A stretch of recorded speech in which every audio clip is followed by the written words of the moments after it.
With me is Konstantin Meyer. We are based at Würzburg University, but more important than that, we are representing ARL's European Working Group, AlpPlan, the network of Alpine spatial planners. We are, as AlpPlan, existing now for about 5 years, and we are having about 60 members from all Alpine countries and even farther abroad.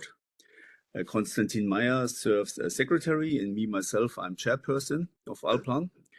And in doing so, we are having the opportunity to present and moderate ARL's Lunch Talk number 9.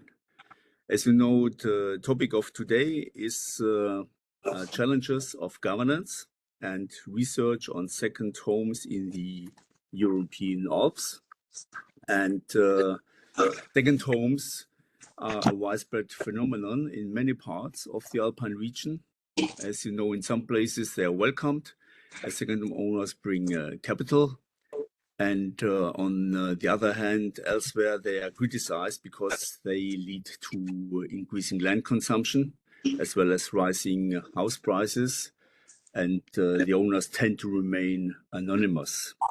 This complex phenomenon does not allow for simple answers, and is a matter of both scientific research and spatial planning governance. And as usual, we are having 2 experts who are working in this field. One is Quentin Drouet from Université Savoie Mont Blanc in France. He will present current trends in spatial development of second homes in the Alpine region. He just finished his PhD thesis. He did his disputation in November, so he certainly knows what he's talking about when he follows a comparative approach and looks at policy regulations of second homes in different Alpine countries. And we are also having with us Dieter Müller from Umeå University in northern Sweden. He is a worldwide renowned expert when it comes to recreation and tourism. He's doing research on second homes at the intersection of tourism and migration for decades on a global scale. So our today's schedule is that we will be having 2 presentations, each 50 minutes long. And after that, in the second half of our ARL Lunch Talk, we gonna discuss. You, dear colleagues, will be having the opportunity to raise questions on one hand side, oral ones, but also you might comment in the chat room. And just to let you know, the first half of the session will be recorded. This means only the presentations, the PowerPoint shows will be recorded. The latter part not. When we are discussing, this is not recorded. And before we are going into medias res and start with the presentations, please let me very shortly introduce the colleagues with their curricula vitae. Dr. Quentin Drouet was born in Chambéry. He holds a master's degree in urban and regional planning of Stockholm University, dated of 2011. He graduated 1 year later in urban and land planning at the Institut Français d'Urbanisme Paris in France. After that, he worked as land planner in the public administration of Tarentaise Vanoise. You might know that this is a quite touristified Alpine valley. And since 2021, he's doing research at the research unit EDITEM of the Université Savoie Mont Blanc in France, and also at Universa Ljubljana in Slovenia. Coming to Professor Dr. Dieter Müller, he was born in Kitzingen in northern Bavaria, Franconia, and is since 2007 working as professor of social and economic geography at Umeå University in Sweden. He serves as deputy vice-chancellor of research and postgraduate education at the same university. And since 2023, he is elected member of the Royal Swedish Academy of Sciences. These guys are choosing the Nobel Prize laureates every year. And besides that, he participates in editorial boards of different scientific journals. Okay, so far from my side, the floor is open for you, dear Quentin. Yeah, thank you so much. Hello, everybody. Thank you so much for the Hubert. Thank you so much for the invitation. So I have been presented already. I hope you can see now my screen that I'm sharing. So I will share some of the results from my PhD that I ended up end of last year. And we will talk about trends in spatial development and housing uses of second homes in the Alps and regulatory challenges and policies. So we can find many definitions of second homes in the research literature or coming from administration or statistic offices, as there are wide variety of them. They take different shapes like chalet or flats in complex building. They reflect to different ownership status or dwelling uses. Within the Alpine Convention perimeter, we can observe an increase in the number of second homes in the last decade, based on the census data of each countries. We're able to do an estimation about 3.7 millions in the recent period, but not to a specific date, because each country will publish data at different dates. So and then it's not possible to harmonize the data. And those increase of second homes leads to controversies in the media and at the political level in each Alpine countries regarding land consumptions and regarding, it has been said already, competitive real estate markets and difficulties for local communities to find affordable homes. So, for instance, here you can see the case of one Alpine valley in France, Les Belleville, where depending on the altitude, we have a higher average price in the real estate. When we get closer from hotspot of tourism, such as ski resort, and at the same time, we can observe some migration, some inhabitants that are moving down the valley or further away. But not all the valleys are facing this phenomena. It's actually quite contrasted in the Alpine Convention perimeter. So here you can see the boundaries of municipalities that are major winter sport resorts. And I merged the data of the census regarding demographic changes and change in the number of second homes. And by this cross analysis, we can see that there are either municipalities in red that are losing inhabitants and gaining second homes, but also in green, municipalities that are gaining second homes, but also gaining inhabitants. So it's not so simple correlation between the two variables. It might be other factors that play a role to maintain or not or permanent inhabitants. And to better understand this, I selected 8 case studies in different Alpine countries which are major winter sport resorts, to benefit from different contexts, institutional context, cultural context, and legal context, and to implement some empirical method, questionnaires, interview, local data analysis to understand what can play a role. And I want to highlight some limits by using the conventional data such census or even text data as a researcher, but also as a spatial planner, because we know that it's important. We often base on this to predict the housing needs, for instance, in spatial planning document and so on. But in tourist areas, we can have some ambiguous phenomena. For instance, here in Kranjska Gora in Slovenia, you can see that the municipality recorded a sharp increase during pandemic time, of inhabitants to lose them afterwards, because second home owner wanted to escape mobility restrictions, and they preferred to register as a permanent inhabitants in the municipality of second homes. But we can also find some confusions from on the side of registered permanent inhabitants. And here I want to share with you this conversation in France when I was distributing my questionnaire meant for second home owners. Two residents explained to me that we are not second home residents.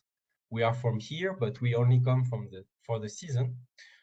So if it's clear for them in terms of origins that they are inhabitants, in terms of presence, we can wonder what distinguish permanent inhabitants, second home owner that will come for the season, or even seasonal workers.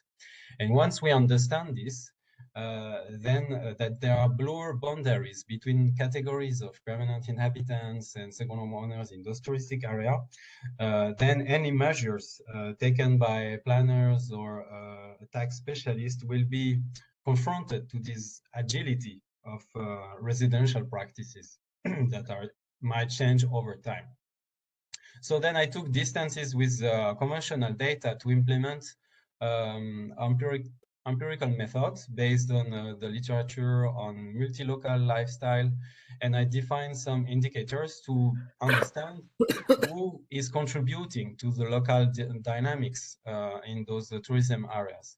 So through a questionnaire, I gather information about the administrative status, the presence in the home, socioeconomic participation, use of amenities, social integration, place attachment, and political involvement.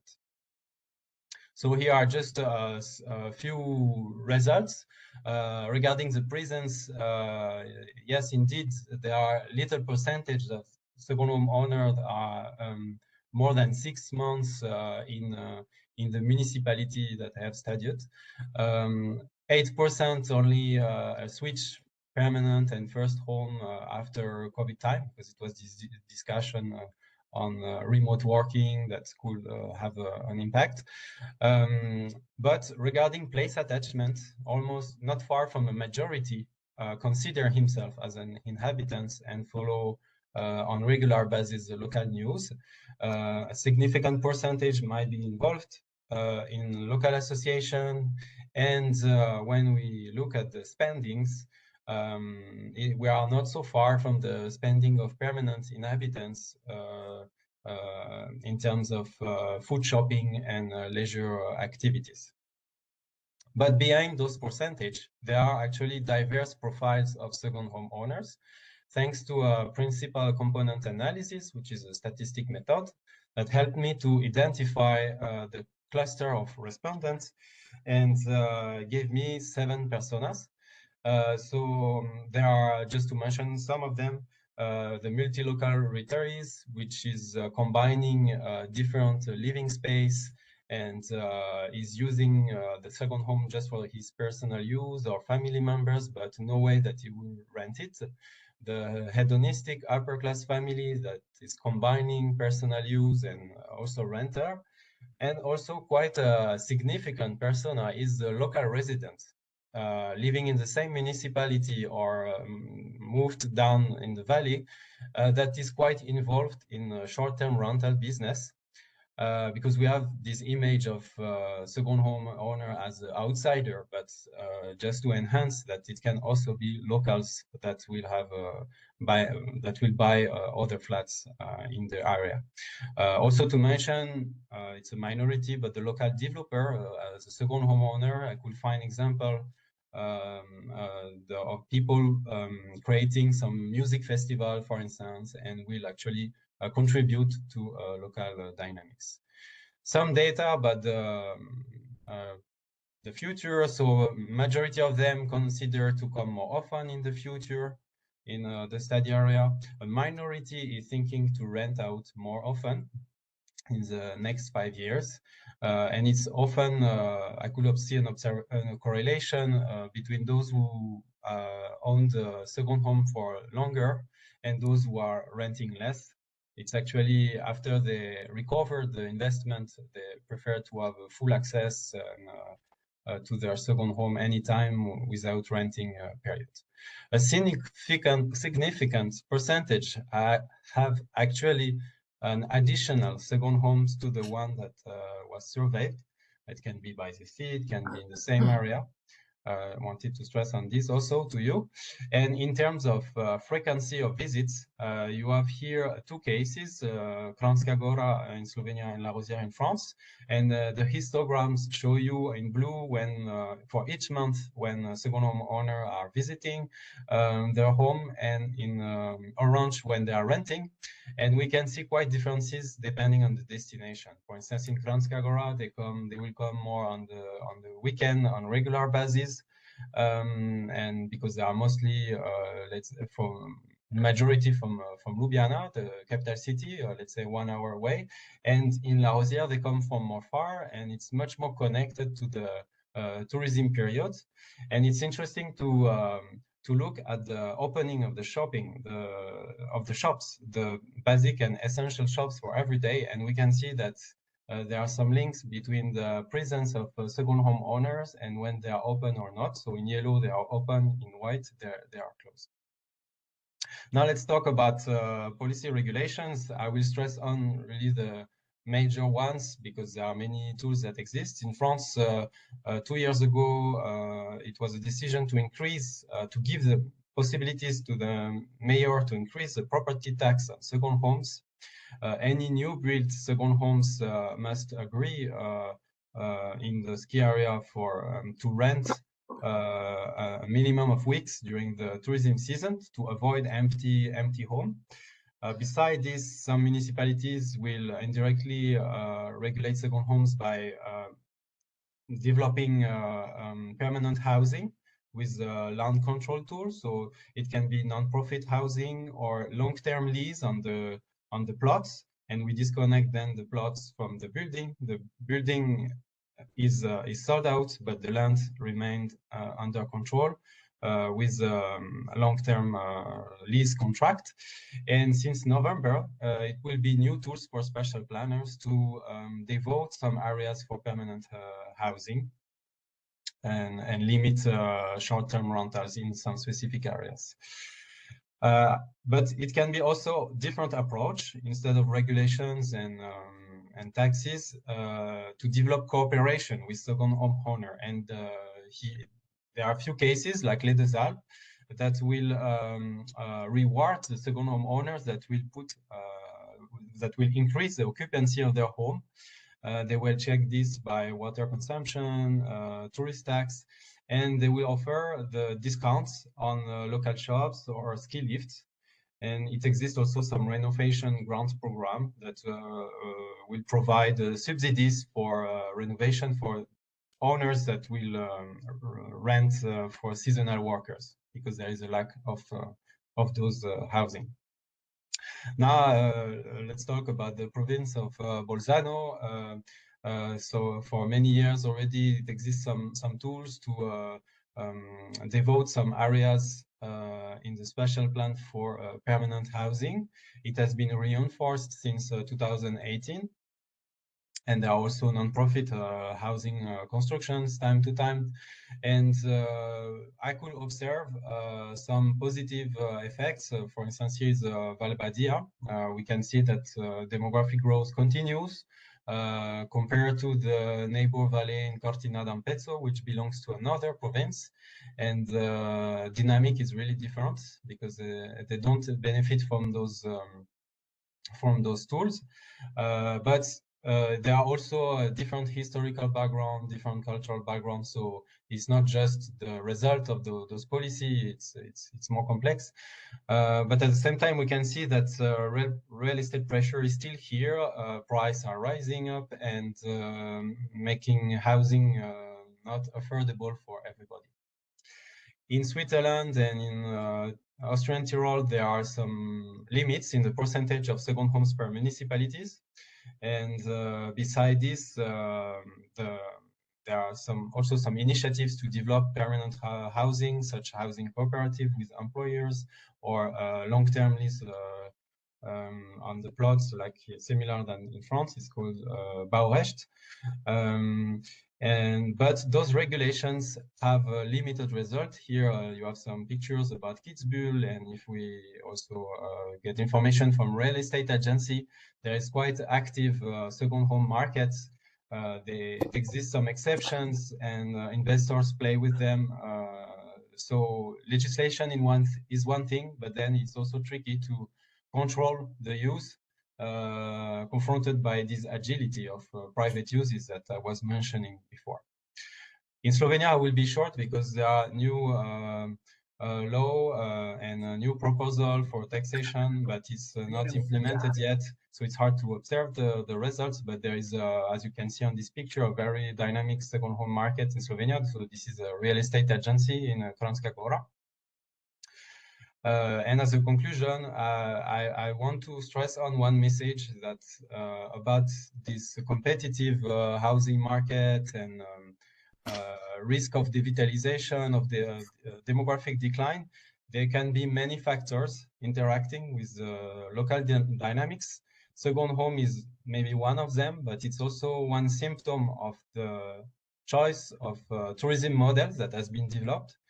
And it's much more complex than this. So public initiatives needs to interact with many factors to keep attracting permanent inhabitants. And I cannot go in detail in all those factors, but I just want to highlight one of them. So I was studying ski resort area, and in those areas, there is very intense economic activities during the seasonal tourism season. Then drastically, there is no economical activities off season. So there is no permanent jobs, which could explain why there are many multi-local residents among second homer, but also among permanent inhabitants. So the key message of this work is there is no linear correlation between the change in number of second homes and demographic change. Many factors can be involved in the local living dynamics. Only a minority of second home owner can be considered as a part-time inhabitants in terms of presence. COVID just generated a new inhabitants, a little bit of new inhabitants, but not so much. Among the second home owners, and we can find different profiles with different occupancy patterns depending on housing feature, life course, historical background, and geographical context of the communities. And controlling the land for permanent housing over a long time is a crucial strategy. Thank you for your attention.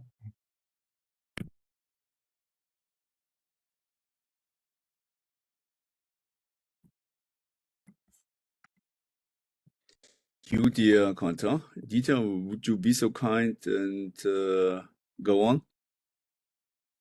Yes, I will do that. And I think now you see the right screen. And thank you very much, for the ability to talk here, the opportunity to talk here. And also it's cool to talk after Quentin, who addressed quite a lot of questions, I think, which are very core in terms of understanding and managing second homes. This is a Swedish quote that we collected a couple of years ago when we did a survey among second home owners in Sweden, and it says, "Without it, there would just be half of me." So, which in a way indicates the position of second homes in the owner's life. So it's not just another consumption. I mean, some people have depicted second homes as the home of the heart.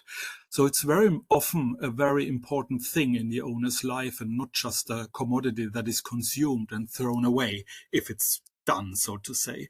And I think that is very important to think about when we talk about second homes, that they could be also a former primary home, for instance, where people have moved away from the countryside and keep their link to their place of birth by maintaining a property there.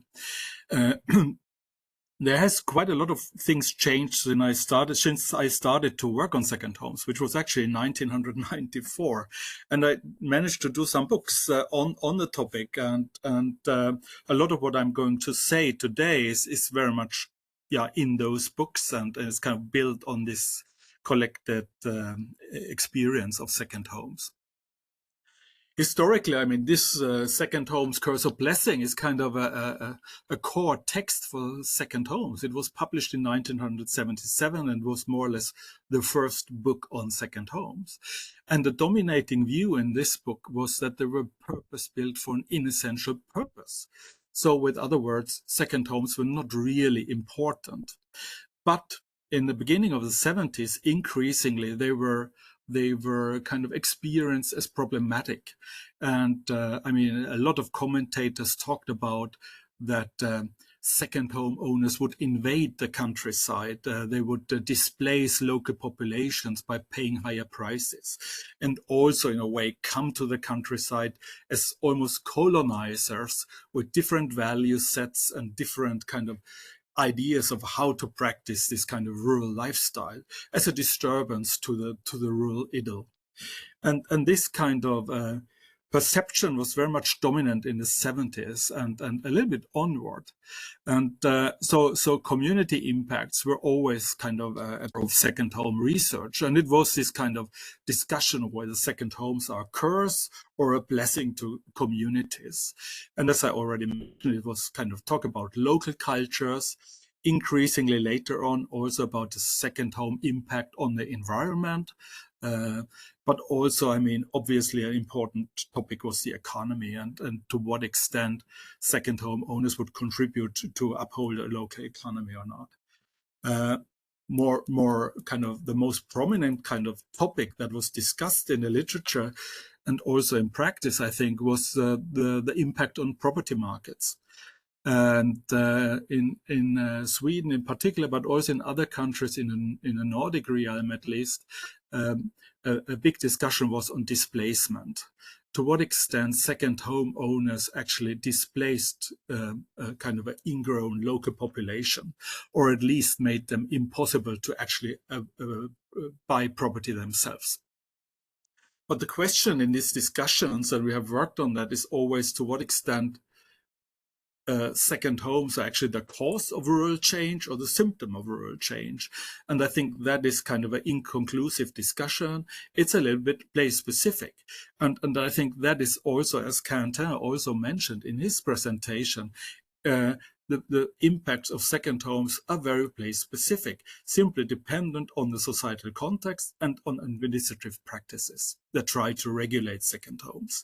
And I think the example of Granska Gora and the French resort was very, very clear, because what we actually are talking about are two different things. On the one hand, we have the weekend homes in Granska Gora for the people, the residents of Ljubljana, and on the French side, we have the vacation homes of residents from elsewhere. And of course, this has different impacts on local communities. Second home tourism is also at the intersection of tourism and migration, and often we have talked about, just because of what I said, that it is kind of an umbrella concept covering different phenomena. And those are also, I mean, the second homes needs to be seen as kind of an integrated part of the owner spatial and temporal networks. So, I mean, every household tries to make sense out of the second homes in various ways, and other activities kind of influence how second homes are used. What we can say from a Nordic context, and I see that also in Quentin's work, is that, I mean, often there is a frequent use of second homes, and there's often also significant place attachment of the second home owners. Meaning that, I mean, sometimes second homes are never sold. They are handed on from generation to generation. And if they're never sold, aren't they then the true permanent homes, the true permanent residences? Norwegian colleagues, Björn Kaltenborn in particular, he talked about alternate homes instead, and said, you know, we cannot kind of rate them as first homes and secondary homes. There's just alternate homes. And other Norwegian colleagues also talked about that we maybe have a multi-house home. So that home is not particularly related to one particular place, but to several places. And all those include different buildings. Also, Quentin mentioned it already as well. More recently, we have seen this idea of multi-local living kind of appearing, which also in a way mirrors this kind of idea that people are actually not only tied to one place, but for various reasons, they visit different places more often in a regular manner, in a regular rhythm, and so you can see also homes as nodes in networks of scapes and flows, as Alan Williams expresses it. In a way, I think it's kind of, I would like to take a step back and simply address also how we ended up in thinking about this kind of idea and this distinction of first and second home. If you look at population statistics, they were invented in Sweden in 1748, and the basic idea was to keep track of population for tax and military purposes. And what has been a common denominator for these kind of activities, kind of accounting for population, is often that people have been seen as immobile. And mobility has just been understood as a deviation from the norm, which is then obviously to live in one place. And also, I think one of the reasons was, of course, and it still is, the fact that we have a really hard time to measure mobility. We don't know where people are, but we would like to pinpoint them on an XY coordinate on a kind of a grid system. And so immobility has been often emphasized rather than mobility. And I think that applies for administration and governance and planning as well. But you could, of course, also think differently. This is just a small example from our Swedish research where we looked at second homes. We established through a survey that usually people would stay about 2 months in a second home, meaning 60-something days they would stay overnight. And usually that would be 3 people, which means that every second home would be 3 times 2 months, which is half an inhabitant. And so we calculated those inhabitants into the population statistics, and the map, in a way that you see, shows the change that such a procedure would mean to the population figures. And you see the dark blue municipalities in the north west, that would be the mountain municipalities. So actually the mountain municipalities would gain from including second home owners into population statistics. But the question is then, how can a tax system take this into account? In the Swedish case, for instance, the municipal tax is mainly based on the income of its inhabitants. And so second homes could, for instance, be used for redistributing the income tax across several municipalities. It could be simply integrated into a tax redistribution key. There are no practical obstacles for that. It's only a question about political will to do so. More recently, this has a little bit changed. And I think one of the reasons is, of course, the pandemic, and Quentin was addressing that already. Because, what we have seen during the pandemic is, of course, a growing interest in second homes. They have been seen as a refuge and a safe haven. For first accounts, are a little bit skeptical about the long-term impact of this experience. There's maybe a new reality for some second home owners who are more frequently visiting their second home, but most often this has not been really materialized in the long run to that degree that we maybe could expect. Still, I think we should be aware of the fact that digitalization and the development of remote communication tools like Zoom or what we are using here obviously allow a lot of white-collar workers to be away from home. And for instance, at my workplace and in many Swedish workplaces nowadays, for white-collar workers, it is that they should be at work 3 days a week, maybe not 5, but 3. And that means they can be kind of 4 days away. And 4 days away obviously allows them to make more use of a second home. And because they at the same time in a modern equipped second home can also be utilized as a workplace. So there is this kind of blurring of borders between places for work and places for recreation or leisure. And that has been also shown a little bit in kind of smaller research projects that indicate that these kind of multi-local living arrangements maybe are kind of to be found within certain professions in particular. However, a lot of these kind of surveys so far have been based on very limited surveys and very distinct geographies. So it's very hard to say something more general about that. Everything is kind of very much ad hoc so far. And a reason for that is obviously measuring mobilities, which has been historically a very tricky thing to do. Today, I think, however, we could move on from that. We have totally new abilities to measure mobilities. This is a picture from a study done by some Estonian colleagues. And they show, for instance, I mean, through smartphone data, through transactional data, credit card buys, social media data, and consumption data of energy and so on, we would actually be able to assess much more than previously the presence or absence of second homeowners. Data are often spatially and temporally very precise. They have a great coverage geographically and temporally, and this data can really be utilized in order to get closer to this question on where people actually are. There has been criticism about that, but I think there are still great opportunities, and that is something that I'm personally currently are very much involved in. We have access to. This is just a screenshot from a database that we have access to. It's a database showing all cell phone activities in Sweden, kind of here around the city of Umeå, where I'm based.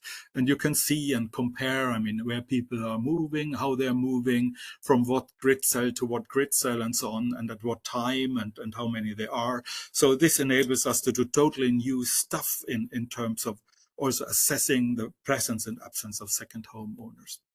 That also led us to the idea of talking about Zoom towns. Where we in a way acknowledge that not all places will be kind of comprised by this new interest in second homes, but obviously a changing work life and digital nomadism, as it's sometimes called, is a matter of fact in some industries. And it is dependent on very good internet access and preferably some landscape and community amenities. So in Sweden, you would find those places very much at the coast or in the mountains. And I think mountains also in the North American context are often the preferred places for these kind of people who would like to spend more time away from work, but still are involved into working. But digital nomads, as they are sometimes called, there's often the avant-garde. I mean, more often I think that the usual form of this will be second home owners who are engaging in some kinds of multi-local lifestyles as a norm. And we call that for Zoom towns. It will create Zoom towns. And I guess a lot of Alpine places will become these kind of Zoom towns. The question is, though, whether current administrative practices actually manage to mirror these multi-local lifestyles. And I think they are not. And I think that is one of the challenges, because at the end of the day, we should ask ourselves whether planning actually should aim at constraining second home development, or whether actually administrative systems should adapt to an increasing mobile society, including multi-local living arrangements. So, I mean, what is the role of planning here? I think is a very important question. I mean, should it hinder mobility, the people mobility and what people would like to do, or should it actually be kind of more mirroring what people actually do and try to do that in a more reasonable way? For those who would like to listen more to this kind of stuff, I will share with you this kind of link later on. But for the time being, I think that is what I wanted to say. Thank you very much.